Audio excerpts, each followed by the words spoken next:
Hello everyone, this is Fine from Awesome Gaming Pro. I hope you all are well. Today I'm going to talk about the two mini LED TV. The left side Sony Bravia 9 4K mini LED and the right side Samsung QN900D which is 8K mini LED TV. You will just which TV is better. The Samsung QN900 Neo QLED TV is set to game mode. Its local dimming performance is slightly worse overall than Sony Bravia 9. With more noticeable blooming and zone transitions, the Sony Bravia 9 blooming is better than Samsung QN900D. And Sony Bravia 9, there is no visible difference in dark scene performance when the TV is set to game mode with local dimming on high. However, with local dimming set to medium, the TV's blooming and zone transitions are noticeably worse. If you are new in my channel, then please subscribe and press the bell icon for future notifications and upcoming videos. I have another channel named Tech Gaming Villa where I upload similar kind of tech videos like TV comparison, sound system, home theater. You can check and subscribe. If you see these two TVs, brightness, HDR brightness are fantastic on Samsung QN900D. Its highlights really pop out during darker scenes and the TV is bright enough that very bright specular highlights even stand out in well-lit scenes, although not if you are watching in a brighter room. Combined with its fantastic contrast, this TV provides an impactful HDR viewing experience. On the other hand, we see the Sony Bravia 9 which has incredible HDR brightness, better than Samsung QN900D HK QLED TV. Its highlights really pop out during dark scenes. And the TV is bright enough that very bright specular highlights than Samsung even stand out in well-lit scenes. Combined with its exceptional contrast, this TV provides a very impactful HDR viewing experience with all HDR content. The Samsung 8K TV provides 1467 CD per meter square on 10% window. On the other hand, the Sony Bravia 9 provides 2873 CD per meter square. And peak 100% window Samsung QN900D provides 460 CD per meter square. On the other hand, the Sony Bravia 9 is much brighter, produce 752 CD per meter square peak brightness. And sustained 100% window, Samsung QN900D provides 458 CD per meter square. On the other hand, Sony Bravia 9 provides 750 CD per meter square on sustained 100% window, which is awesome and much better than Samsung QN900D.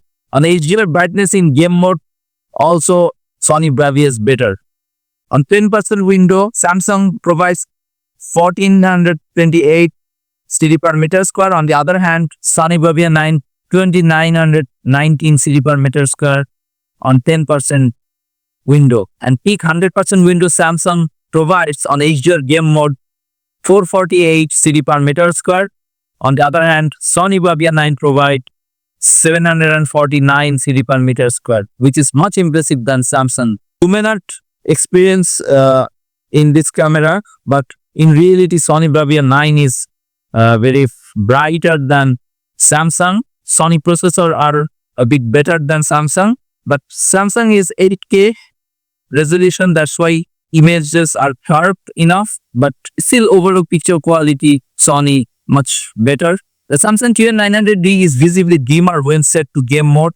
It's still bright enough for highlights to stand out, however, and it provides an impactful HDR experience while gaming.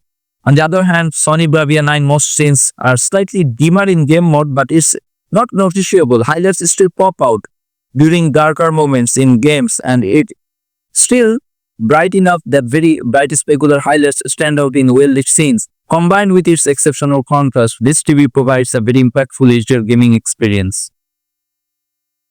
The Samsung QN900D has fantastic PQ tracking as the TV follows the curve almost perfectly until it reaches the TV's maximum brightness with content mastered at 600 or 1000 nits. There's a sharp cutoff at the TV's peak brightness, but since the TV is often bright enough to display content mastered at those levels, a roll-off isn't necessary. With content mastered at 4000 nits, there's a more gradual roll-off to preserve detail in very bright highlights. On the other hand, Sony Bravia 9 has super PQ UTF tracking. The TV tracks the curve incredibly close. Besides, some shadows and midtones being slightly too dark and some highlights being slightly too bright. The TV is bright enough to display content master to at 600 and 1000 nits, so no roll-offs is necessary. With content master at 4000 nits, the gradual roll-off near the TV's maximum brightness helps to preserve details in specular highlights. On HDR brightness, the Sony Bravia 9 is better. It has superb HDR brightness and easily overcomes glare in even the brightest of rooms. QN900D also has excellent peak brightness in HDR and easily overcomes glare in a well-lit rooms, although it doesn't perform as well as 2023 Samsung QN900C 8K QLED in real content. And it's not as bright like the Sony Bravia 9 on HDR content. For color gamut, Samsung QN900D has a great color gamut. It has fantastic coverage of the commonly used DCI-P3 color space, but most colors are a bit undersaturated. The TV has okay coverage of the less common Recon 2020 color space, but highly saturated greens and cyans are inaccurate and very undersaturated. Other colors are also of the mark. On the other hand, Sony Bravia 9 has slightly better and excellent HDR color gamut. Its coverage of the commonly used DCI-P3 color space is fantastic and colors are mostly accurate, but highly saturated greens, yellows and reds are a bit undersaturated. Its coverage of the wider Recon 2020 color space that's mostly used in some nature documentaries and animated films is good, but all colors are undersaturated and are off the mark, with greens, cyans and blues faring the worst. For color volume, the Sony Bravia 9 is still better than Samsung QN900D. The TV has outstanding color volume.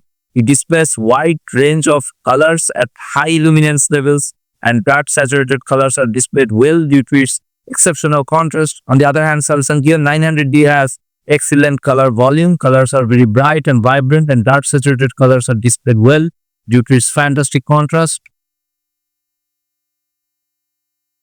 And for pre-calibration, Samsung QN900D has very good pre-calibration HDR accuracy, although its while balance is only decent, with most colors underrepresented in all shades of gray. Gamma is off our target of 2.2 and the entire image is darker than it should be. Thankfully, the TV's color temperature is very close to the 6500K target, and color accuracy is great overall on Samsung TV, with only white showing noticeably mapping errors. On the other hand, Sony Bravia 9 has excellent HDR calibration accuracy. The color temperature is close to perfect and gamma is very close to the target of 2.2, but all scenes are displayed brighter than intended. The white balance is very good, but blues and reds are a bit over represented in most shades of gray. The color accuracy is fantastic on Sony TV, but whites are a bit inaccurate. Fortunately, there are only very minor inaccuracies in some other colors. The Samsung QN900D TV is easy to calibrate, and gamma, white balance and color temperature are all nearly perfect afterwards. Color accuracy is much better now, but all colors are still a little bit off the mark, a bit barely. On the other hand, Sony Bravia 9 has even better HDR accuracy after calibration. The white balance, gamma and color temperature are essentially perfect. Color accuracy is even better, and inaccuracies in whites are mostly gone. Other colors are still slightly off, but they are close enough that it's not noticeable with real content. If you see these two TVs gray uniformity, the Samsung QN900D has good gray uniformity. The corners of the screen are a bit darker than the center, but it's slight. There's also some dirty screen effect towards the middle of the screen, with large areas of uniform color on a very dark or near black screen. Its uniformity is excellent, but the edges are a bit brighter than the center. On the other hand, Sony Bravia 9 unfortunately only has decent gray uniformity. There's noticeable dirty screen effect towards the center of the screen, and edges of the screen are darker than the middle. Its uniformity is excellent on a very dark and near black screen, but the edges are lighter than the center. The uniformity is unique to each individual panel, so it's possible that other units looks better than this TV. So for gray uniformity, Samsung QN900D is better gray uniformity than Sony. But black uniformity, both TV are pretty close. On Samsung QN900D with local dimming enabled, the TV has a fantastic black uniformity and there's no noticeable clouding. Blacks are deep and uniform across the screen with only a bit of blooming around bright objects on a dark background. On the other hand, on Sony Bravia 9 TV's black uniformity is outstanding with local dimming disabled. The screen is bluish and cloudy with local dimming on high. The blacks are deep and uniform across the screen and there's only a teeny bit of blooming around bright objects on a dark background. For viewing angle, the Samsung QN900D has an okay viewing angle as you move off center. Color shifting, color washed out, and raised blacks occurs. This makes it a generally poor choice for a wide sitting arrangement, although it's alright overall for an LED TV. On the other hand, on Sony Bravia 9 has a mediocre viewing angle. The image looks mostly consistent from a slight angle, but there's gamma shifting, the black levels raise, and there's color washout that worsens the farther you move off center. The image is noticeably degraded at an aggressive angle, so the TV isn't a very good choice for a wide sitting arrangement. If you see the reflections, the Samsung QN900D TV has excellent reflection handling. Its glossy coating significantly reduces the intensity of direct reflections, so glare isn't too noticeable in a bright room. Unfortunately, there's rainbow smear across the screen, which is noticeable even with lights that aren't directly opposite the TV, like overhead lights. On the other hand, Sony Bravia 9 has superb reflection handling. Its glossy coating does an outstanding job at reducing the intensity of direct reflections and a great job at reducing the intensity of indirect reflections. Unfortunately, there's noticeable rainbow smearing. Still, combined with the TV's superb HDR brightness, it easily overcomes glare in bright rooms. The Samsung QN900D has decent HDR native gradient handling. Most colors have minimal banding, but dark greens have very noticeable banding in them and brighter blues have some visible banding. On the other hand, Sony Bravia 9 TV has impressive HDR native gradient handling. There's noticeable banding in brighter blues, but all other colors have minimal or no banding at all. For low quality content smoothing, the Samsung QN900D TV has a mediocre low quality content smoothing. It smooths out a bit of macro blocking from low bitrate content, but with only possible preservation of details. On the other hand, the Sony Bravia 9 has impressive low quality content smoothing. It does an excellent job at smoothing out artifacts in low bitrate content while still preserving details. For upscaling sharpness processing, Sony is a bit better. The Sony Bravia 9 TV does an exceptional job with upscaling low-resolution content like DVDs, standard definition cable channels, or lower-resolution streams. Details are well-defined and clear enough, but very fine details and small, hard-coded text are a bit hard to make out. Sharpness processing was calibrated with no over-sharpening for low-resolution content with the following settings: Sharpness 3D 60, Reality Creation, Auto. On the other hand, Samsung QN900D does an excellent job at upscaling low-resolution content like from DVDs or low-resolution streams. Details are clear, but finer details are still hard to make out. Sharpness processing was calibrated with no over-sharpening for low-resolution content. In this area, Sony Bravia is just a bit better. For motion, Samsung QN900D has an excellent response time for minimal blur behind fast-moving objects. Unfortunately, the response time is slower when coming out of dark states, so there's some noticeable black smearing in dark transitions. On the other hand, Sony Bravia 9 has an excellent response time for minimal blur behind fast-moving objects. Unfortunately, it's slower when coming out of dark states, so there's some black smearing in dark scene transitions.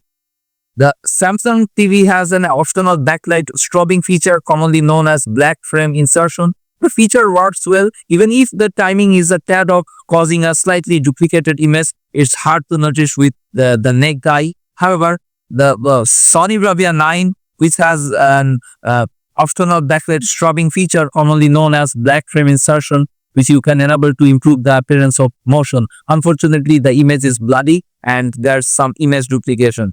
Both TV automatically removes judder all sources when watching movies or shows that are in 24p, even if they are in 60R signal like from a cable box. And on Samsung TV, due to the TV's quick response time, there's some noticeable stutter when watching movies or TV shows, and it's most apparent in slow panning shots.